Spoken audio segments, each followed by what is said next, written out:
ओम श्री परमात्मा नमः। प्रिय बंधुवर सादर है सम। आज का विषय है नेक कमाई की बरकत। दोबारा सुनो ध्यान से।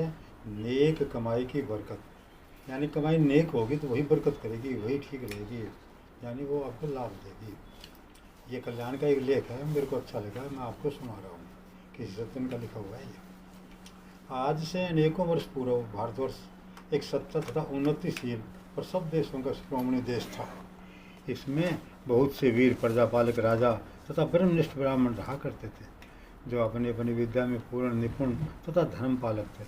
आज वैसे ही धर्मनिष्ठ ब्राह्मण की तथा धर्म पालक राजा की एक कहानी हम पाठकों के सामने प्रकट करते हैं। सन 1929 ईस्वी में मैं शिमला गया था। वहाँ शांति कुटी में ठहरा था। वहाँ पर शांति कुटी में महामना पंडित मदन मोहन जी मालवीय भी पधारे थे। ईश्वर की कृपा से मैं श्री मालवीय जी की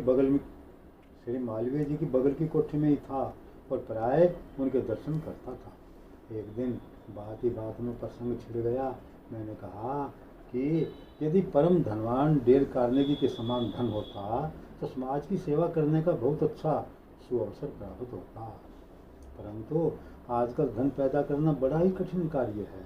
धन पैदा हो सकता है, परंतु उसमें सत्य का त्याग तथा दया आदि सद्गुणों की तिलांजलि प्राय मनुष्य को देनी ही पड़ती है।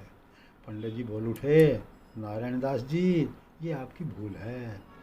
आपको शायद सत्य मार्ग का ज्ञान नहीं है। नेकी द्वारा पैदा किया हुआ धन यदि एक पैसा भी हो तो वह लाख रुपए से भी ऊंचा महत्व रखता है। उदाहरणार्थ उन्होंने मुझे एक बड़ी रोचक कहानी सुनाई, उसी को आज कल्याण के पाठकों की भेंट करता हूँ। देखो ये कहानी किसने सुनाई? श्री मदन मोहन मालवीय जी ने इस लेखक को सुना। इस लेखक ने उनकी बात यहाँ लिखी है, सुनो ध्यान से। प्राचीन समय में एक बहुत बड़ा धार्मिक बलवान तथा प्रजापालक राजा इस देश में राज्य करता था। उसके पास ही वन में एक अत्यंत दरिद्र विद्वान ब्राह्मण रहा करता था। वह अपनी जीविका किसी प्रकार से चलाता था। गरीब होते हुए भी वह बड़ा ही ज्ञानी तथा बुद्धिमान पुरुष था। वह वेद मार्ग का अनुयायी और सर्वथा सच्चरित्र था। जिस प्रकार वेद में ब्राह्मणों को जीविका उपार्जन के लिए लिखा है, उसी प्रकार वह जीविका उपार्जन करता था। दिन भर ईश्वर आराधना में रहने पर संध्या को जो कुछ बिना मांगे मिल जाता था, वह उसी से सपरिवार अपना निर्वाह करता था। उसके धर्मपत्नी तथा एक कन्या भी थी। ये इनके इन प्रकार वह अपना जीवन चला रहा था। कुछ दिनों में लड़की ब्याहने योग्य हो गई।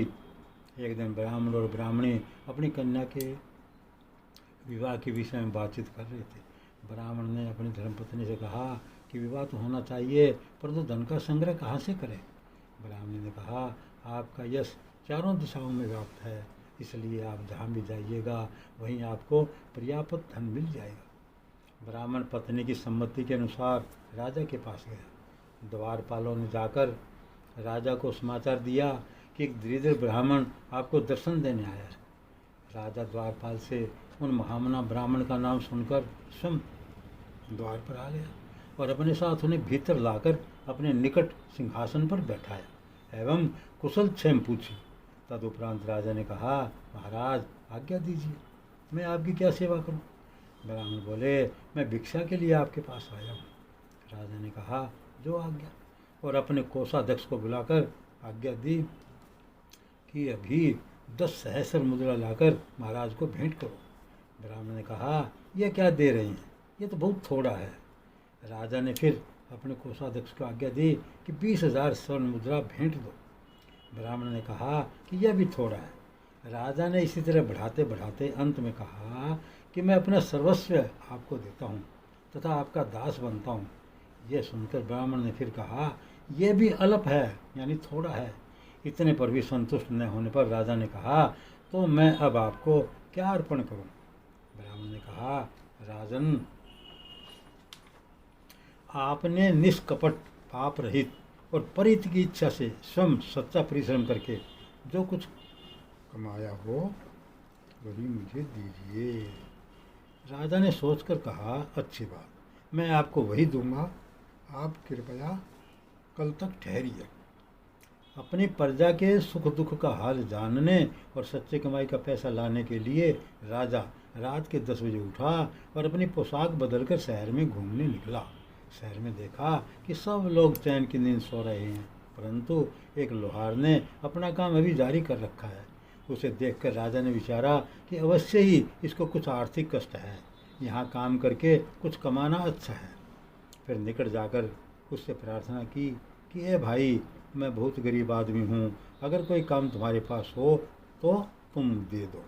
लोहार ने कहा, भाई मेरे पास और तो कोई ज़्यादा काम नहीं है, ये थोड़ा सा काम है, इसे सुबह तक कर दोगे तो मैं तुम्हें 4 पैसे दूंगा। राजा ने कहा, ठीक है। इसके बाद राजा तो बड़ी लगन से लोहार का बतलाया हुआ काम करने लगे और लोहार अपने घर चला गया। प्रातः काल तक राजा ने लोहार द्वारा बतलाया हुआ काम तो समाप्त कर ही दिया था, उसके सिवाय और भी उसके 1-2 काम कर दिए थे। लोहार आया और राजा के काम को देखकर बहुत प्रसन्न हुआ और राजा को उसकी मेहनत के लिए 4 पैसे न देकर 5 पैसे देने लगा और बोला, भाई अगर तुम इसी तरह रोज़ आकर मेरा काम कर दिया करोगे तो रोज़ सुबह मैं तुम्हें 5 पैसे दे दिया करूँगा। राजा बोला, नहीं भाई, मुझसे तूने 4 पैसे ठीक किए थे, ठीक यानी तय किए थे, इसलिए मैं 4 ही पैसे लूँगा, ज़्यादा नहीं। तदनुसार राजा 4 पैसे लेकर चला आया। दूसरे दिन सदा की भांति दरबार हुआ और ब्राह्मण देवता भी पधारे। उन्हें देखकर राजा ने प्रणाम किया और अपनी सच्ची कमाई के 4 पैसे उनको भेंट स्वरूप दिए। ब्राह्मण देवता ने भी पैसों को सहर्ष स्वीकार किया और प्रसन्नचित्त होकर वे घर लौटा। घर आने पर ब्राह्मणी ने प्रसन्न किया कि राजा से भिक्षा में क्या लाए। ब्राह्मण देवता ने उत्तर दिया कि 4 पैसे लाया हूँ। इस पर ब्राह्मणी झुंझलाई और उसने ब्राह्मण के हाथ से पैसे छीनकर आंगन में फेंक दिए और जाकर क्रोधित चित्त से सो गई। प्रातःकाल उठकर आंगन में देखते हैं तो मालूम हुआ कि 4 पैसों के स्थान में 4 वृक्ष उत्पन्न हो गए हैं, जिनकी पत्तियां बिल्कुल सोने की हैं और फल फूलों के स्थान में जगमगाते हुए हीरे और जवाहरात लगे हैं। इस विचित्र घटना को देखकर ब्राह्मणी की खुशी का ठिकाना न रहा। बाद में ब्राह्मणी ने देखा कि इसमें तो प्रतिदिन उसी प्रकार से फल फूल लगते हैं, तब तो उसका आनंद और भी बढ़ गया। इसके बाद ब्राह्मण और ब्राह्मणी ने अपनी कन्या का विवाह बड़े ही समारोह के साथ किया। विवाह के बाद भी ब्राह्मण के पास बहुत धन रह गया, जिसको प्रतिदिन दान देता था और जितना देता था उतना ही धन भी उसके पास बढ़ता जाता था। उसकी कीर्ति चारों तरफ फैल गई। राजा से भी लोगों ने जाकर कहा कि महाराज, जो ब्राह्मण आपसे राज्य भी लेने की इच्छा नहीं करता था, वह धन के लोभ में पड़ गया। राजा ने भी गुप्त दूत द्वारा पता लगाया तो मालूम हुआ कि बात ठीक है, ब्राह्मण के पास अतुल संपत्ति है। दूसरे दिन राजा ने ब्राह्मण के पास जाकर उनसे पूछा कि महात्मन, इतना धन कैसे प्राप्त हुआ। ब्राह्मण ने उत्तर दिया, महाराज आप ही ने तो दिया था। अंत में ब्राह्मण ने राजा को सब हाल सुनाया। राजा को विश्वास नहीं हुआ।